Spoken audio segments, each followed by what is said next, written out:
예레미야 10장 17절에서 25절까지 말씀입니다.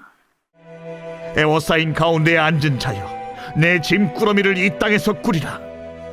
여호와께서 이와 같이 말씀하시되, 보라, 내가 이 땅에 사는 자를 이번에는 내던질 것이라. 그들을 괴롭게 하여 깨닫게 하리라. 슬프다 내 상처여, 내가 중상을 당하였도다. 그러나 내가 말하노라, 이는 참으로 고난이라. 내가 참아야 하리로다. 내 장막이 무너지고 나의 모든 줄이 끊어졌으며 내 자녀가 나를 떠나가고 있지 아니하니 내 장막을 세울 자와 내 휘장을 칠 자가 다시 없도다. 목자들은 어리석어 여호와를 찾지 아니하므로 형통하지 못하며 그 모든 양떼는 흩어졌도다. 들을지어다, 북방에서부터 크게 떠드는 소리가 들리니 유다 성읍들을 황폐하게 하여 승냥이의 거처가 되게 하리로다. 여호와여, 내가 알거니와 사람의 길이 자신에게 있지 아니하니 걸음을 지도함이 걷는 자에게 있지 아니하니이다. 여호와여, 나를 징계하옵시되 너그러이 하시고 진노로 하지 마옵소서. 주께서 내가 없어지게 하실까 두려워하나이다. 주를 알지 못하는 이방 사람들과 주의 이름으로 기도하지 아니하는 족속들에게 주의 분노를 부으소서.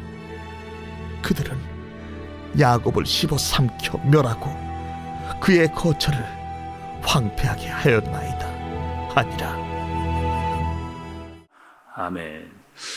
여러분, 우리가 예레미야서를 보면서 두 가지의 고민을 이렇게 하게 됩니다. 여러분, 지금 우리가 계속해서 10장까지 말씀을 봤는데, 우리는 어떤 고민을 여러분 말씀을 보면서 하게 될까요? 저는 두 가지의 고민을 하게 됩니다. 첫 번째는 이스라엘 사람들의 모습을 보면서 하게 되는 그런 고민입니다. 지금 이스라엘 백성들이 여러분 하나님을 모르거나 하나님을 안 믿는 사람들이 아니거든요. 하나님을 알고 있고 하나님을 밀고 있는데 세상을 따라가고 있는 그런 사람들입니다. 죄가 있는데 죄를 죄라고 생각하지 않고 깨닫지 못하는 사람들의 모습.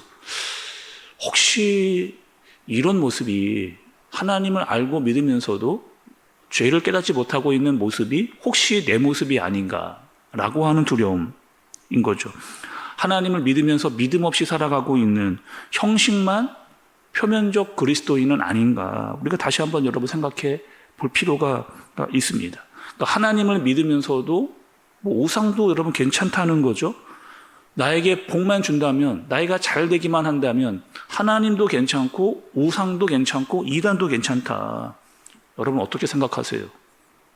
우리에게 영생이 있다라고 생각되어진다면 우리가 이단과 우상에 함부로 빠져 거기서 계속 살아갈 수 있을까? 이 땅에 사는 동안 우리가 거기에 빠져 살 수 있는가의 문제입니다. 특별히 여러분 또 여러 가지 이단들이 있는데, 여러분 우리가 잘 아는 신천지만 봐도 코로나 때 얼마나 많은 나라에 피해를 줬어요? 그럼에도 불구하고 신천지가 사라지지를 않습니다. 여전히 우리가 맞다, 우리에게로 와라, 여기에 복이 있다, 이렇게 그들은 외치고 있고, 잘못했다, 너희들은 돌아와야 된다라고 하는 우리의 이야기에도 그들은 반응하지 않고 여전히 이단 가운데 빠져있는 모습을 여전히 그렇게 보여주고 있는 거죠. 또 예레미야서를 보면서 두 번째의 고민은 선지자의 마음과 눈물입니다. 여러분 예레미야가 지금 계속해서 40년 동안 예레미야가 계속해서 외치고 있잖아요. 눈물로 호소하고 너희들 그렇게 살면 안 된다, 더 이상 가던 길을 멈추고 하나님께로 돌아와라, 계속해서 예레미야가 외치고 있음에도 불구하고 그들이 돌아오지 않자 이 마음을 어떻게 토로할 수 없는, 그래서 기도할 수밖에 없는 예레미야의 모습인 거죠. 또 예레미야의 모습을 보면서 저에 대한, 목회자인 저에 대해서도 생각을 하게 됩니다. 저는 과연 예레미야처럼 하나님의 마음과 백성들을 향한 마음을 가지고 있는 그런 목회자인가? 하나님의 말씀을 말씀대로 증거하고 있는 그런 목회자인가? 또 잘못 나가는 성도들이 있다면 울면서 또 그들에게 돌아오라라고 말하고 있는 그런 목회자인가? 예레미야는 여러분 혼탁한 시대를 살았습니다. 아무리 말씀을 전해도 말씀을 듣지 않는 그런 시대를 살았죠. 40년 동안 말씀을 선포하면서 돌아오라고 끊임없이 외치면서 기도했던 예레미야를 우리가 보게 되는 거죠. 그리고 이제 앞으로 유다 백성들은 어떠한 일들이 남아있는 거예요? 앞으로 징계와 벌이, 심판이 남아있는 그런 상황에 놓여져 있습니다. 그리고 피해갈 수 없다. 이제는 너희가 너무 멀리 갔기 때문에 이제는 너희의 이 잘못을 벌을 받아야 되는데 피해갈 수 없다라고 그렇게 이야기를 하십니다. 어떤 이야기였어요? 이방 나라가 쳐들어올 거라고 이야기하셨잖아요. 철저하게 너희는 망가질 거다. 그리고 사람들이 잡혀가게 될 거다라고 하는 그 죄와 잘못에 대한 벌을 너희가 밟게 될 것이고 고통을 뼈저리게 느낄 것이다. 이렇게 이야기를 하십니다. 여러분, 하나님께서 왜 이렇게까지 하실까? 아니 그냥 뭐 용서해 줘도 되는데, 근데 그 용서의 범위를 넘어선 유다 백성들에게 하나님이 정작 원하시는 것은 뭐예요? 그들을 힘들게 하고 아프게 하고 망하게 하는 게 목적이 아니라는 것, 여러분 우리가 잘 아셔야죠. 그들이 그런 고통과 아픔을 느끼면서 우리가 왜 여기까지 왔는가를 깨닫고 하나님이 돌아오기를 바라시는 것이 하나님께서 그들에게 알려주시고자 하는 본래의 목적이라고 하는 사실입니다. 여러분 그 17절의 말씀을 좀 보세요. 에워싸인 가운데에 앉은 자여 내 짐 꾸러미를 이 땅에서 꾸리라 이렇게 이야기를 합니다. 너희들이 하나님의 말씀을 듣지 않았기 때문에 사방으로 적군들이 너를 에워싸게 될 거다. 그리고 너희는 포로로 끌려가게 될 거고, 그러니 너희는 어떻게 하라는 거예요? 짐 쌀 준비해라. 짐 쌀 준비해라. 이렇게 이야기하는 겁니다. 18절에 보면 여호와께서 이와 같이 말씀하시되 보라 내가 이 땅에 사는 자를 이번에는 내던질 것이라 그들을 괴롭게 하여 깨닫게 하리라 하셨느니라 이렇게 얘기합니다.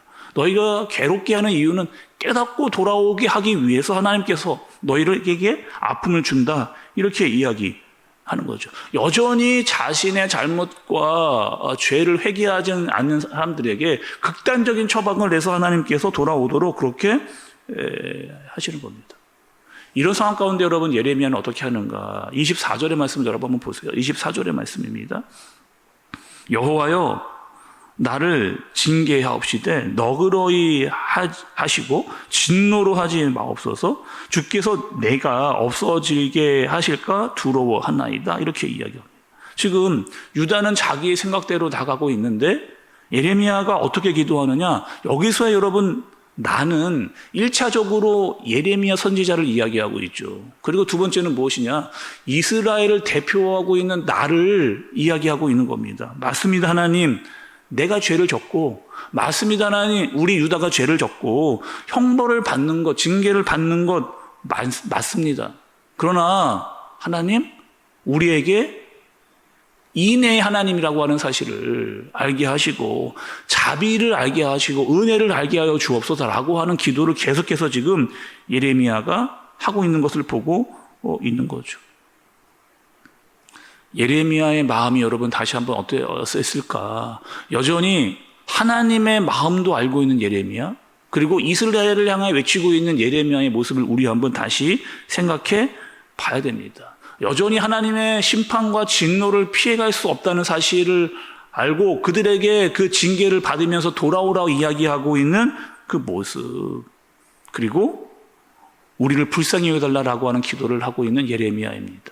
오늘 말씀을 여러분 들으면서 이 예레미야의 모습이 저와 여러분들이 되어지기를, 먼저는 여러분 하나님의 말씀 앞에서 나 자신을 돌아볼 수 있는 저와 여러분, 또 이 나라와 이 민족을 보면서 애달픈 마음으로 말씀을 전하고 기도할 수 있는 저와 여러분, 이단과 우단에 빠져있는 들에게 돌아오라 이야기하고 그들이 돌아올 수 있도록 기도하는 저와 여러분들 되어지시기를, 하나님의 인애와 은혜와 긍휼을 사모할 수 있는 저와 여러분들 되어지시기를 예수님의 이름으로 축복합니다. 기도하겠습니다. 하나님 아버지, 이 땅을 살면서 나 자신을 돌아보도록, 또 이 시대가 어떻게 흘러가고 있는지를 잘 볼 수 있도록 주님께서 인도하여 주옵소서.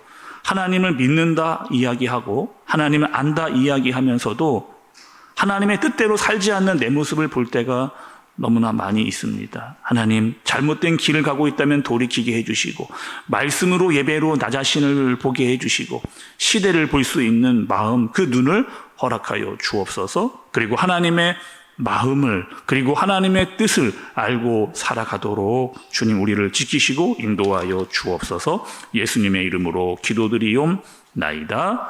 아멘.